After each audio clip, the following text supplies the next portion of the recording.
Good morning, everyone. So today I'll be talking about CTV, that is congenital talipes equinovarus. So I'll just tell you the outline. What is the definition, the epidemiology, the etiology, pathological anatomy, clinical feature, classification, radiographic evaluation, treatment, and summary. So under this, I'll be talking about it. Coming to the definition, it is nothing but a rotatory subluxation of talonavicular joint, that is subtalar, with talus in plantar flexion and subtalar complex in medial rotation and inversion. So it is also called as clubfoot. Talipes is derived from the term talus, which means ankle, and pes is foot. Equinovarus derived from the word equino, like horse, and varus turned inwards. So the foot will be facing inwards, and the forefoot will be adducted. So coming to the deformity, CTV clubfoot has four components, that is cavus, that is exaggerated medial longitudinal arch at midfoot. Then you have adduction that occurs at the forefoot at the tarsometatarsal junction. Then you have varus at the hindfoot, rotated inwards at talonavicular joint, and equinus, which is at the ankle, which is plantar flexion. So here is the image where you can see a baby with a kid with clubfoot. So these are the various deformities which you can see, and down on the left side you can see there's a patient with bilateral CTVS, clubfoot CT. Coming to the epidemiology, so this occurs in 1 to 2 per 1000 live birth, and incidence is more common in first degree relation. It's more common in male, and mostly it is bilateral. In most of the cases, it involves the right side. Etiology, the most common cause is idiopathic and secondary due to other congenital abnormalities. Idiopathic has many factors starting from genetics and developmental anomalies. So various hypotheses was made, started from arrested fetal development, which was proposed by Bombs, where the arrest of fetal development of the lower limbs in 6 to 8 weeks, so called as clubfoot. And the next is mechanical factor in vitro, the oldest theory proposed by Hippocrates, suggesting that foot was held in equinovarus by external uterine compression. And next one is the vascular hypothesis. Keith suggested temporary cessation of the circulation in the developing fetus resulted in contracture of the soft tissues and defective development of the cartilage. So these are the other various idiopathic causes like musculoligmentous fibrosis, primary germ plasma defect, and hereditary. Now coming to the secondary CTEV, which is associated with other neuromuscular or syndromic etiologies, for example, arthrogryposis, multiplex congenita, and dystrophic dysplasia, Freeman-Sheldon syndrome, Neil-Patella syndrome, and other paralytic disorder like polio, spina bifida. So here are also the few genetic causes. Coming to the clinical features, so you can see the image here where there is a normal foot and there is a club foot. So the clinical features will be the heel is small and it will be in the equinus. Foot is inverted facing the other side, other foot. There is the deep crease on the medial and posterior aspect. The calf muscle will be thin or abnormally developed, and it will be thin, varying degree of resistance or fixed deformity when tried to dorsiflex and invert the foot. So normally when the baby is born, we try to dorsiflex and the dorsum of the foot can touch the shin. So that is the screening test which is done at the birth, and there will be lack of correctability and other joint abnormalities. Always you are supposed to check for the other joint pathologies or any other anomaly which is congenital. Also for the neuromuscular conditions. So there were various classification starting from the causes, which can be idiopathic or non-idiopathic or the secondary clubfoot. There was Cummins classification, Ponseti and Smalley's classification based on the extent of deformity. Herold and Walker's classification, which was based on ability to correct the deformity. Browni's classification based on the type of deformity. Presently, we follow the Pirani scoring system, which is as so. This is a simple and reliable system to determine the severity and monitoring the progress in the assessment and the correction of the deformity. So here we have 6 signs are assessed, that is mostly based on the midfoot and the hindfoot. So based on 6 well described clinical signs of contracture characterizing a severe clubfoot. If the sign is severely abnormal, it scores 1. If it is partially abnormal, it scores half. If it is normal, it scores 0. So the total score varies from 0 to 6, and it is the sum of the midfoot and the hindfoot contracture scores. So here you can see the various components of the midfoot and the hindfoot, which is the midfoot is the medial crease, the curved lateral border, and the lateral head of the talus. And the various points, the 0, the first one left, the left upper box, which is 0, the next one 0.5 and 1, based on the abnormality to normality, and the right side image showing you the hindfoot, with the components are posterior crease, the empty heel, and the right, the rigid equinus. So coming to the radiographic evaluation, so the deformity is mostly clinically assessed and confirmed. In certain conditions where the patient has other congenital anomalies, so we go for the radiological evaluation in form of X-ray. So hip also, spine also, the X-ray will be taken. So for a non-ambulatory child, we do anteroposterior and stress dorsiflexion lateral view. For older children, we do standing anterior-posterior and standing lateral. The important angles we measure are the talocalcaneal angle on AP and lateral, tibiocalcaneal angle on the lateral view, talus first metatarsal angle. So here you can see the talocalcaneal angle on an anterior-posterior and the lateral view. Here the first line through the center of long axis of the talus, which is parallel to the medial border, and the second line through the long axis of the calcaneum. So normally the angle will be between 20 to 25 to 40. On the lateral film, lateral view, you can see first line midpoint of the head and the body of the talus, and the second line along the bottom of the calcaneum. Normally it will be having 35 to 50 degree of angle.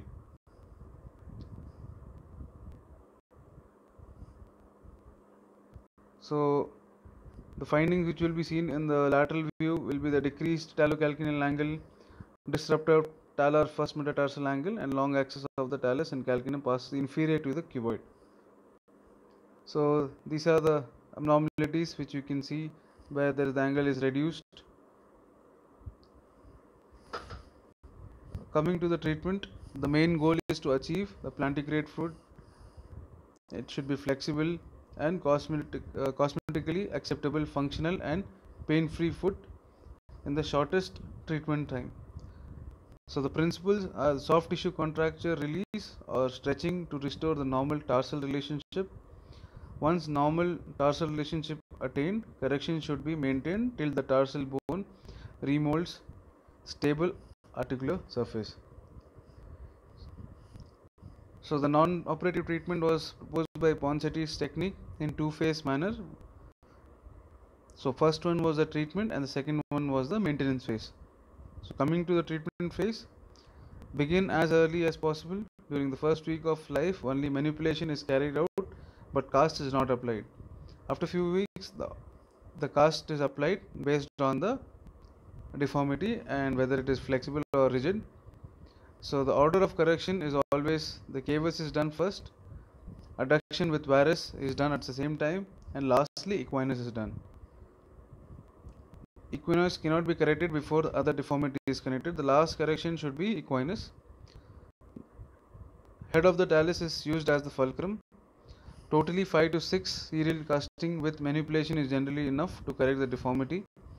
Maximum up to 10 casting can be done. So here you can see the Ponseti technique, the correction of the cavus deformity corrected by forefoot supination relative to the hindfoot along with the adduction of the forefoot. Here you tend to exaggerate the foot inversion, then you do pronation of the forefoot should not be done as it increases the cavus deformity because of first metatarsal is further plantar flexed. Here the thumb is positioned over the lateral aspect of the head of talus, and the finger corrects the forefoot adduction and the heel varus. Cavus and adduction are corrected by slight supination of the forefoot in relation to the hindfoot.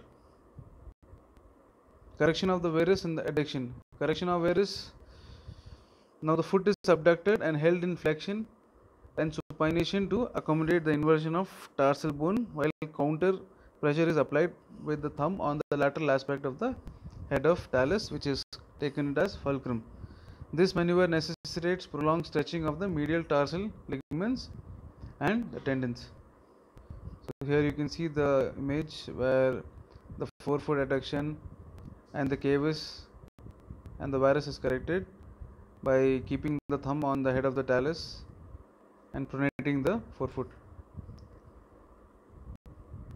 Here further the foot is protruded and supinated, decreased, but without pronating the foot.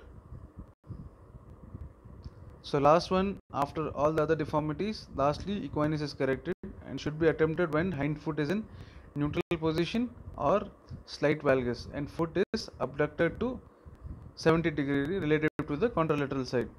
Equinus is corrected by progressive dorsiflexing the foot. To facilitate the rapid correction, subcutaneous tenotomy is done. Care should be taken while dorsiflexing foot by applying pressure under the entire sole and not under the metatarsal heads. Foot is further abducted up to 70 degrees to stretch the medial tarsal ligaments. Equinus corrected by subcutaneous tenotomy of the TA tendon. So this is a technique how to perform percutaneous tenotomy. The foot is held in the dorsiflexion and tendon is felt. A small blade or else 18 size needle can be used to do a percutaneous needle tenotomy or a complete tenotomy with the help of blade. So the blade of the 11 size enters the parallel to the medial border of the TA 1 centimeter above the insertion at the calcaneum, and a pop sound is felt once the tenotomy is done.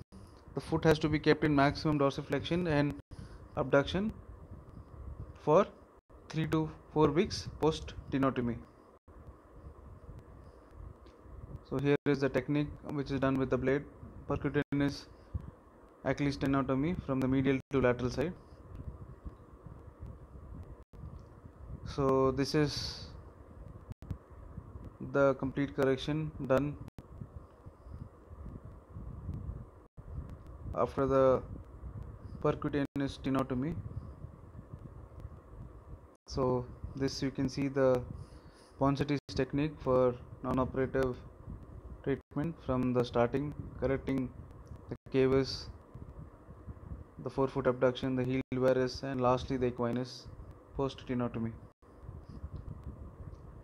So coming to the maintenance phase, after removal of the cast, infant is placed in the foot abduction orthosis. Braces on for 23 hours per day for first 3 months and then only while sleeping for next 3 to 4 years. Frequent follow-up is important to detect any early recurrence. It favors remodeling of joint with the bones in proper alignment and to increase leg and foot muscle strengthening. So here you can see a picture of the foot abduction orthosis, also called as Dennis-Brown splint, where the foot as it consists a shoe mounted to a crossbar in a position of 70 degree external rotation and 15 degrees of dorsiflexion. The distance between the shoe is set as about as 1 inch wider than the width of the infant's shoulder. In unilateral cases, the normal foot should be in 40 degree outwards or external rotation. So this is a CTV shoe.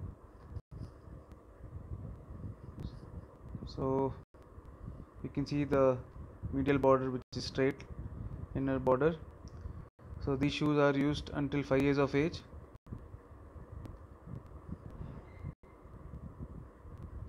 So coming to the non-operative treatment, stretching and adhesive straping was done earlier. the principle was to apply eversion correction force on the foot with help of adhesive stripping.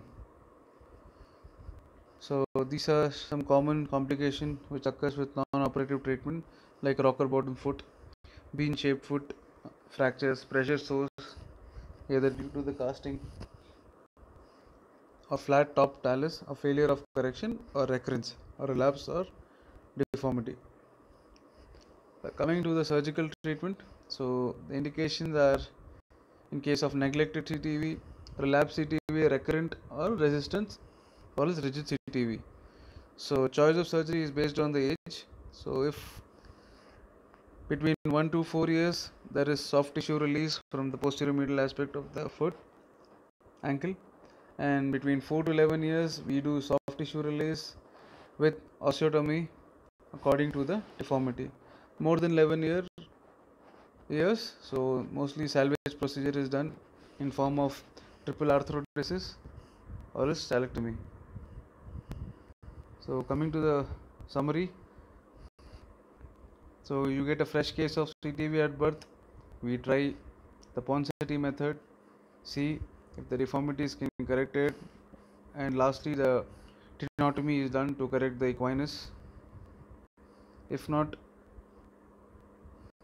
we just wait and observe till the age of 10, and other various methods of surgical corrections can be done. So here showing it again, less than 3 years old or between 1 to 4, soft tissue release, 4 to 8 soft tissue with osteotomy, and 10 to 10 plus you normally go for triple arthrodesis where you fuse talonavicular, calcaneocuboid and talocalcaneum. So down you can see pictures where osteotomy is done or else external fixator or Ilisaro corrections also can be done. Thank you.